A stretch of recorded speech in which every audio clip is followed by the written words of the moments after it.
Quand on sait qu'une entreprise comme Luxfer, qui était la seule à l'échelle européenne à produire un certain type de bouteille d'oxygène et qu'elle a été délocalisée, que ses ouvriers demandent à travailler, demandent la réouverture de cette entreprise et que l'État est incapable, absolument incapable de les remettre au travail, on se rend compte qu'au sommet de l'État, nous avons une chaîne d'irresponsabilité qui nous mène aujourd'hui dans le mur. Sachez qu'en 15 ans, ce sont 69 000 lits d'hôpitaux qui ont été fermés. Donc toute la espèce de folie, de rentabilité, vous savez, les machins à l'acte, les regroupements et tout ça, ben voilà, ça aboutit à des fermetures de lits qui font aujourd'hui cruellement défaut. J'ai entendu avec un grand effarement Gérald Darmanin en appeler carrément au don, comme si on pouvait jouer la réponse à la crise comme un téléthon pour en urgence aider les hôpitaux, pour en urgence aider les personnes qui ne peuvent plus travailler, pour en urgence, etc. Ça s'appelle l'impôt normalement et on sait que l'ISF pourrait être rétabli, on aurait quelques milliards. On pourrait aussi taxer les revenus financiers, paf, encore quelques milliards et que tout cela serait mis en commun pour nous permettre d'affronter cette situation sociale, économique absolument dramatique. Mais le gouvernement n'est pas dans cette cohérence de pensée du tout.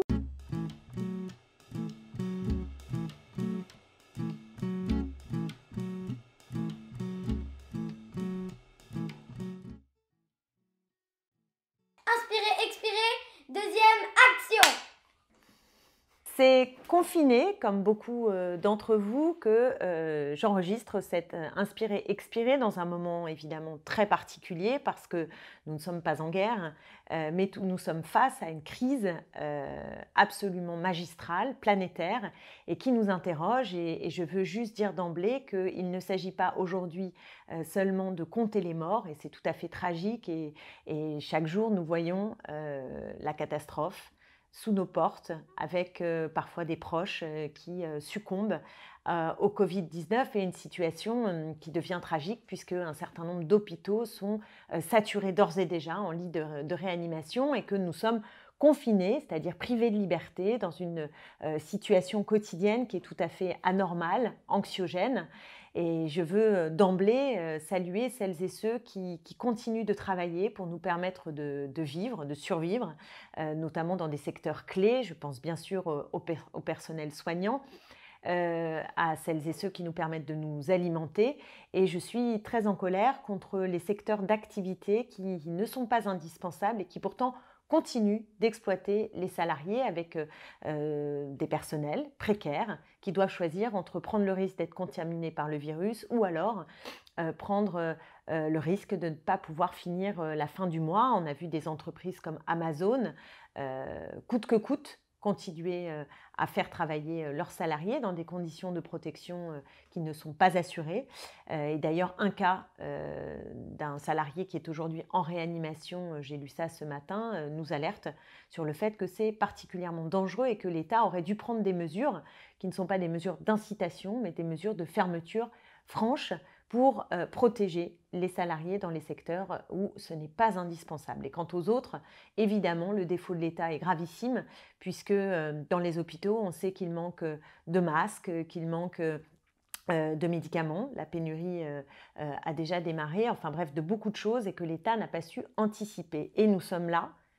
face quelque part à l'heure des comptes par rapport à des logiques qui sont des logiques qui sont à l'œuvre, pas simplement en France, à l'échelle européenne et même au-delà, à la fois d'aveuglement à l'égard de l'environnement, des logiques néolibérales, avec cette loi du profit, ce capitalisme débridé qui fait que nos vies valent moins que la rentabilité et le profit, et un court-termisme, cette espèce de rythme accéléré où on veut que les choses soient immédiatement profitables au mépris de la santé, au mépris de la vie humaine, de la qualité aussi de la vie. Ben, on est à l'heure du bilan par rapport à ces normes sociales et environnementales totalement défaillantes. Je commence par l'environnement parce qu'on peut d'emblée se dire mais quel est le rapport entre la crise environnementale et le coronavirus? Alors il semble qu'il y en ait une parce que l'origine animale est aujourd'hui pointée du doigt par rapport au Covid-19. Ce serait ce fameux pangolin qui serait passé par aussi des chauves-souris et des marchés aux animaux qui sont très lucratifs et qui auraient contaminé l'homme. Et donc toute une logique d'occupation de territoires qui étaient jusque-là fermés avec la déforestation, qui nous mettent potentiellement en danger, plus l'enjeu de la pollution énorme qui nous rend évidemment plus exposés par rapport au virus, parce que la pollution, tout simplement, elle nous met à mal notre organisme et elle nous rend plus vulnérables. Et que plus fondamentalement, je dirais que nous sommes comme dans une grande répétition par rapport aux catastrophes qui sont annoncées par la crise climatique et le dérèglement de l'écosystème.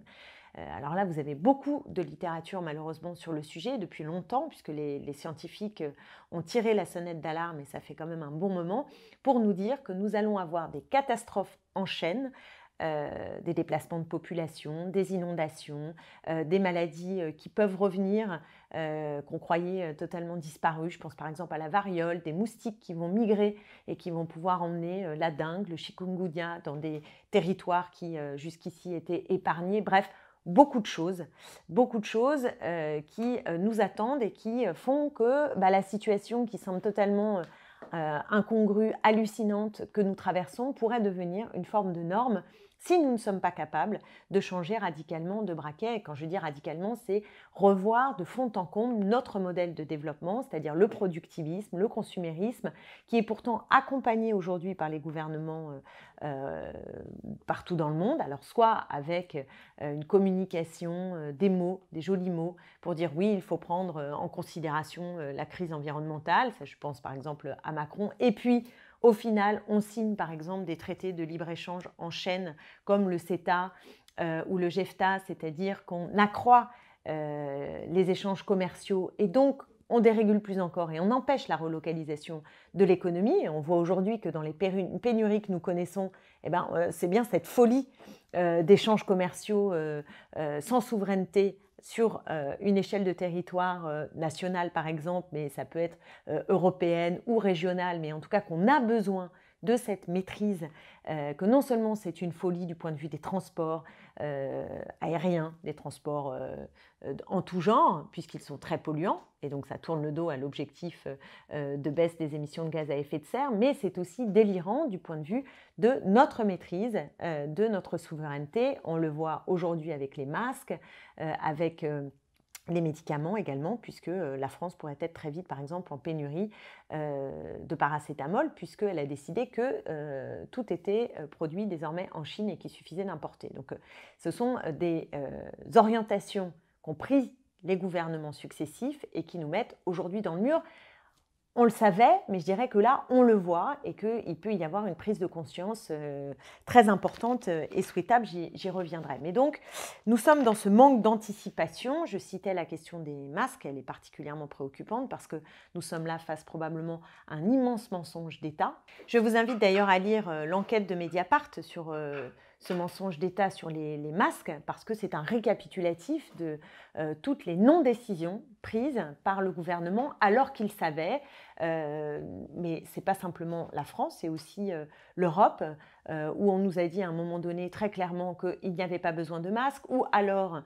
qu'il y avait suffisamment de masques, ce qui est totalement faux. Les commandes n'ont pas été faites à temps et les personnels soignants sont aujourd'hui mis gravement en danger en raison d'un défaut d'anticipation de l'État gravissime, mais même toute la population, puisqu'il semble que le masque soit protecteur, puisque ce sont des gouttelettes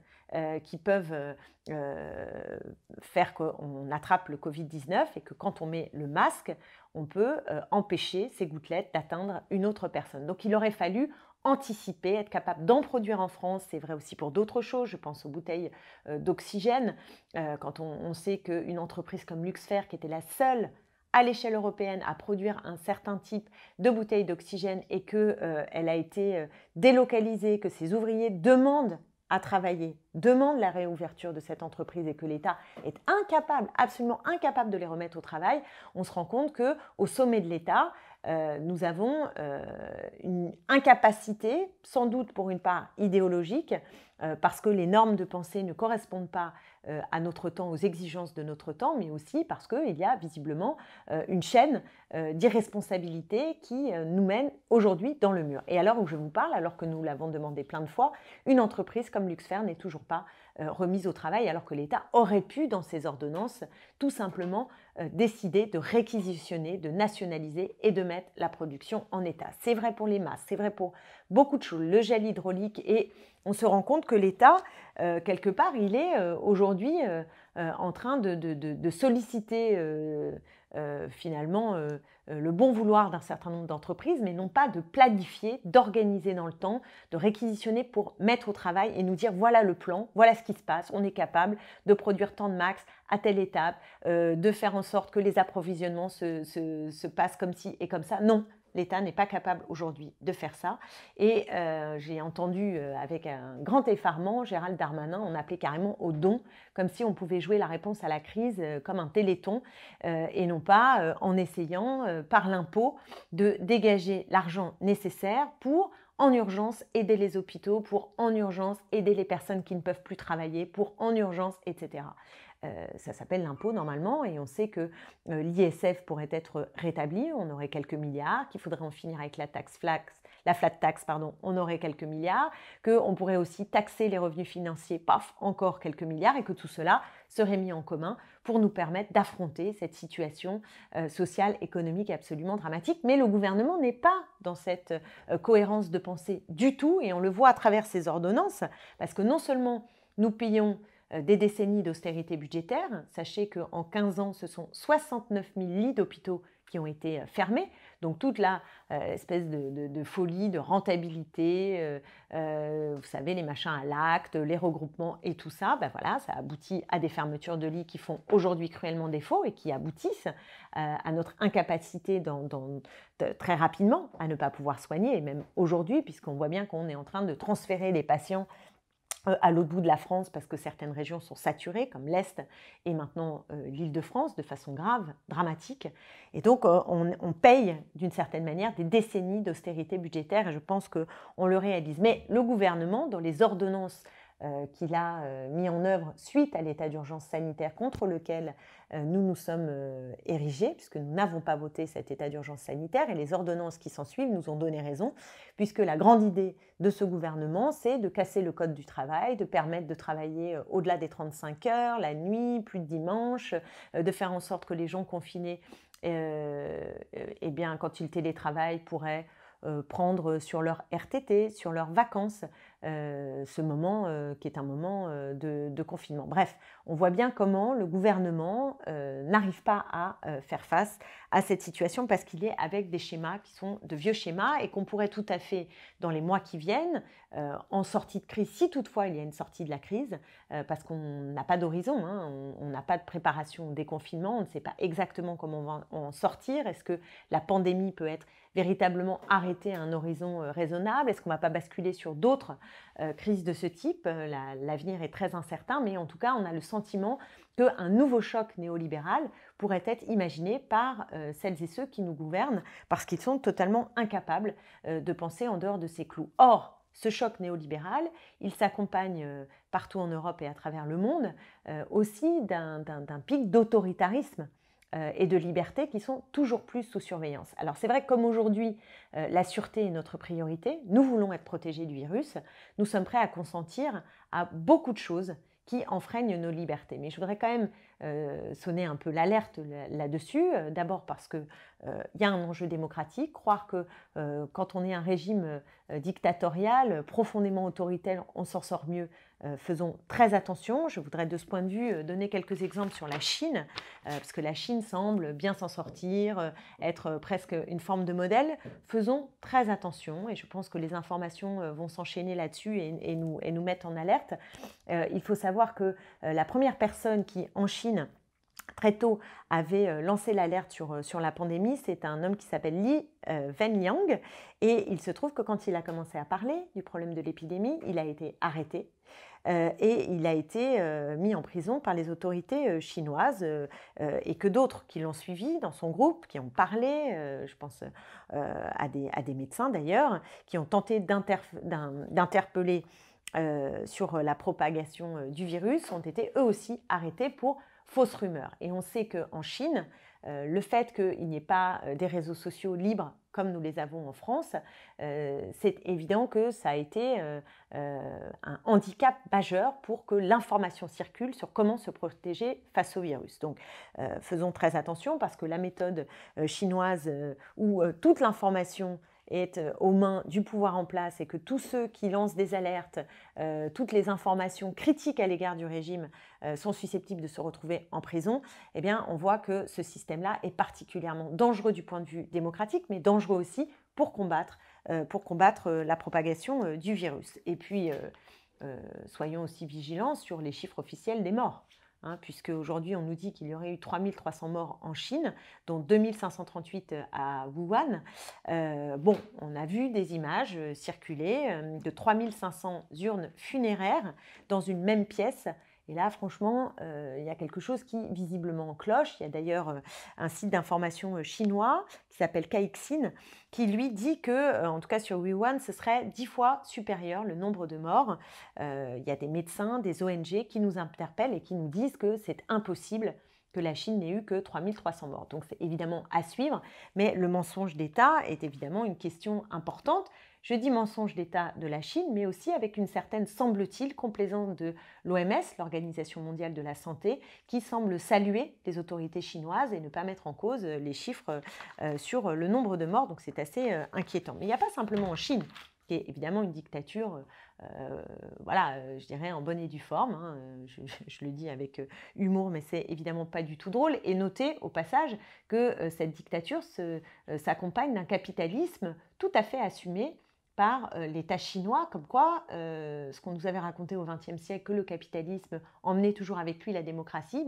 ça ne se passe absolument pas comme ça. Et en Europe, les tendances autoritaires s'affirment au moment de la pandémie. Alors on a vu par exemple Orban, Orban en Hongrie, il n'était pas les mains mortes, lui évidemment il a lancé un état, comment ils appellent ça, c'est pas l'état d'urgence, c'est l'état de danger, donc qui est permanent, le Parlement est totalement suspendu et c'est parti pour un régime où le pouvoir en place a absolument tout pouvoir. Et on a vu à l'échelle européenne également des choses assez étonnantes puisque la Commission européenne a réclamé auprès des opérateurs de téléphonie de fournir des données agrégées sur leurs abonnés mobiles. Et l'enjeu, c'est quoi ? L'enjeu, c'est tout simplement de vérifier si les consignes de confinement sont bien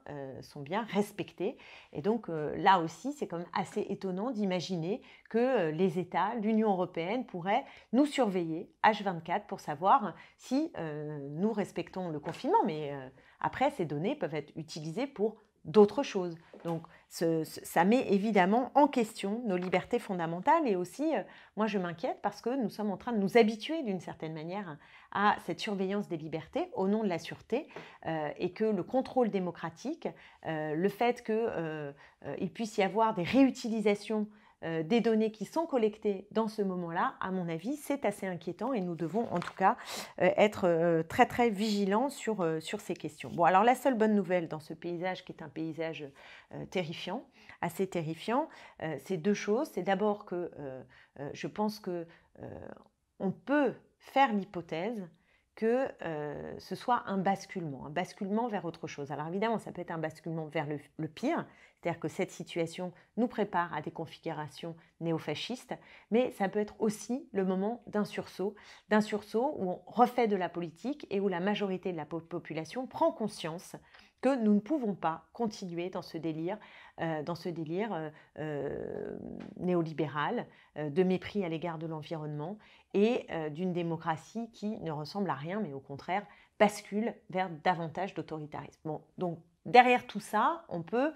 dessiner un projet alternatif où le bien commun est supérieur à la loi du profit, où on prend des mesures drastiques de changement de modèle de développement, où on est capable demain de faire un saut considérable pour davantage de démocratie et pour protéger nos libertés. Tout cela est potentiellement à portée de main si nous sommes capables de tracer ce chemin, cette voie et de le faire porter par un rassemblement de forces individuelles et collectives qui prennent conscience de l'urgence de la situation et mettent en commun leurs forces pour tracer ce chemin. Et ce qui me donne, et je disais pour ça deuxième élément, du grain à moudre, c'est d'avoir lu hier dans Libération l'enquête menée par l'Institut Via Voice et qui dit plusieurs choses, qui dit que 84% des Français seraient prêts à relocaliser les filières de production, pensent que c'est important, que 69% d'entre eux pensent qu'il faut ralentir le productivisme et la recherche perpétuelle de rentabilité, ça c'est pas rien, et qu'il faut sanctuariser des biens communs. 91% des Français le pensent pour la santé, mais 88% le pensent aussi pour l'eau et l'air. Donc c'est dire que les consciences sont en train d'évoluer et que le choc que constitue la pandémie peut être l'occasion d'une bifurcation.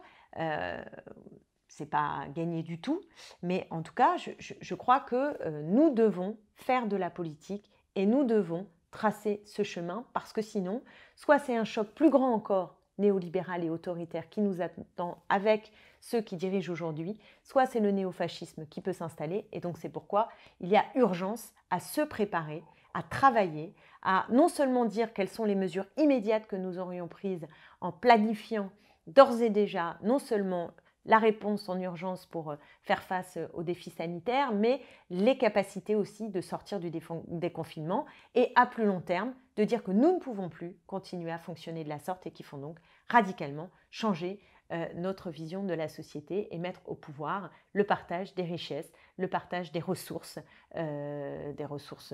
naturelles aussi, le partage